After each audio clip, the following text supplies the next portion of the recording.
اعوذ باللہ من الشیطان الرجیم، بسم اللہ الرحمن الرحیم۔ سیرت النبی صلی اللہ علیہ وسلم کا ذکر درود شریف پڑھ لیجیے۔ اللہم صلی علی محمد وعلی آل محمد کما صلیت علی ابراہیم وعلی آل ابراہیم انک حمید مجید۔ اللہم بارک علی محمد وعلی آل محمد کما بارکت علی ابراہیم وعلی آل ابراہیم انک حمید مجید۔ جنگ بدر کا واقعہ بیان ہو چکا ہے، جس میں مسلمانوں کو اللہ نے فتح نصیب عطا فرمائی ہے، اور بڑے بڑے قریش کے سردار یعنی ابو جہل سمیت 70 لوگ جو ہے قتل کر دیے گئے۔ اب اس کے آگے کا واقعہ، جب جنگ ختم ہو جاتی ہے تو جو دشمن کے پاس سامان ہوتا ہے، اونٹ ہے، گھوڑا ہے، جو بھی سامان ہے فوج، اسے کہتے ہیں مال غنیمت۔ تو آج جو ہے مال غنیمت کا ذکر ہوگا کہ مال غنیمت تقسیم ہونے کا وقت آیا تو مسلمانوں میں اختلاف ہو گیا۔ ان میں آپس میں کچھ باتیں ہونے لگی۔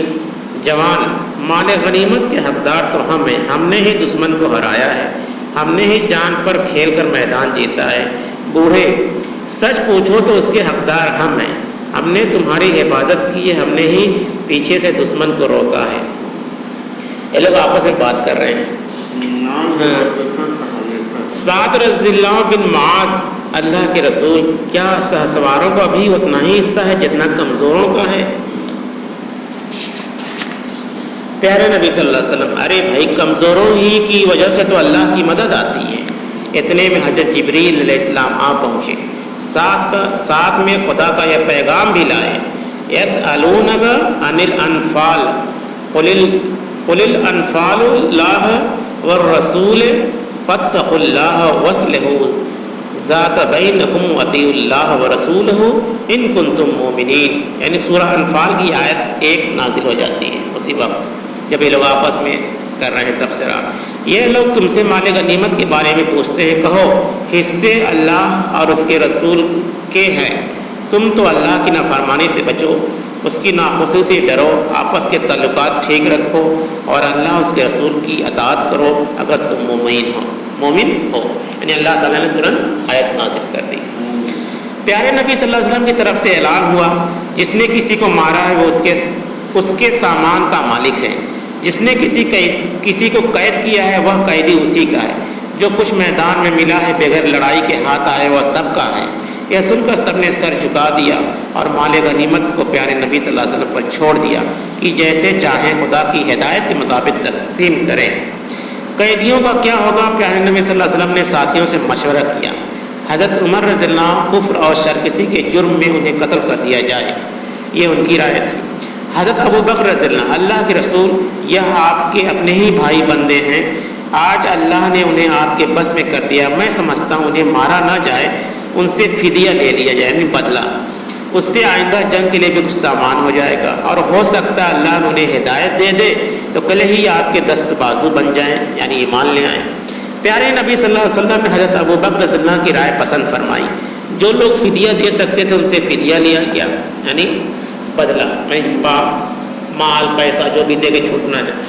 غریب اور نادار تھے لیکن پڑھے لکھے تھے، ان کے ذمے تعلیم کا کام کیا گیا کہ مدینہ کے 10 لڑکوں کو پڑھنا لکھانا سکھائیں۔ جو لوگ جاہل تھے انہیں ویسے ہی چھوڑ دیا گیا، یعنی جو لوگ پڑھے لکھے تھے ان سے کہا گیا کہ تم 10 آدمی کو سکھا دو تو تم کو چھوڑ دیا جائے گا۔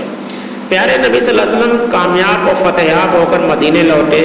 جذبات شکر سے آپ صلی اللہ علیہ وسلم کا سینہ لبریز تھا۔ شہر میں وداع کی گھاٹی سے داخل ہوئے۔ غزوہ بدر کا عبرتناک انجام سامنے آیا تو مشرکوں کے حوصلے پست ہو گئے اور منافقین کے دل سہم گئے۔ مدینے کے یہود مسلمانوں سے دبنے لگے، بہت سے کٹر دشمن بھی اسلام لے آئے۔ مکہ میں 1 ماہ تک گھر گھر ماتم رہا، کتنی ہی عورتیں بیوہ ہو گئیں، کتنی ہی مائیں سوگوار ہو گئیں۔ اس کے غم میں انہوں نے اپنے بال کٹوا ڈالے، یعنی مکہ کے جو لوگ ہارے تھے لڑائی میں بہت سے لوگ قتل بھی کر دیے گئے تھے، تو ان کا حال برا تھا۔ قریش کی اتنی جانیں ضائع ہوئیں، نہ جانے کتنی دولت مٹی میں مل گئی۔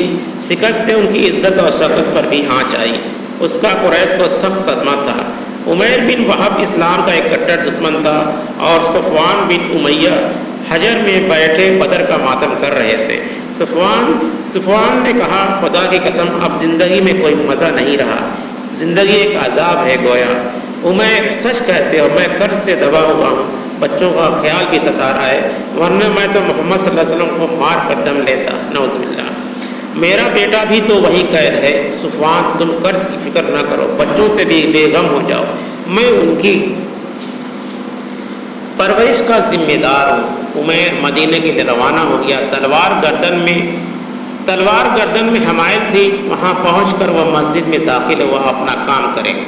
حضرت عمر رضی اللہ عنہ کو اس پر نگاہ پڑ گئی، انہوں نے تیور بھانپ لیے، فوراً گلا دبائے پیارے نبی صلی اللہ علیہ وسلم کی خدمت میں اسے حاضر کر دیا، یعنی مدینے پہنچ گیا مسجد میں حضور صلی اللہ علیہ وسلم کو قتل کرنے کے لیے۔ عمیر کیا ارادہ ہے، کہو کیسے ہے؟ پیارے نبی صلی اللہ علیہ وسلم نے سوال کیا۔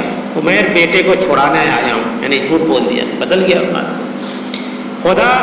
خدا را مجھ پر اور میرے بیٹے پر رحم کیجیے۔ پیارے نبی صلی اللہ علیہ وسلم، یہاں تلوار کا کیا کام ہے؟ تلوار کیوں چمک رہی ہے؟ عمیر برا ہوا ان تلواروں کا، آخر بدر میں کس کام آئی؟ آنے لگا تو اس کی طرف ذہن نہیں گیا، حالانکہ وہ میرے گردن میں تھی۔ پیارے نبی صلی اللہ علیہ وسلم، عمیر سچ بتاؤ کیوں آئے ہو؟ جھوٹ نہ بولو، جھوٹ بولنے سے کیا فائدہ ہے؟ عمیر میں بیٹے کے لیے آیا ہوں، یقین مانیے میں بیٹے ہی کے لیے آیا ہوں۔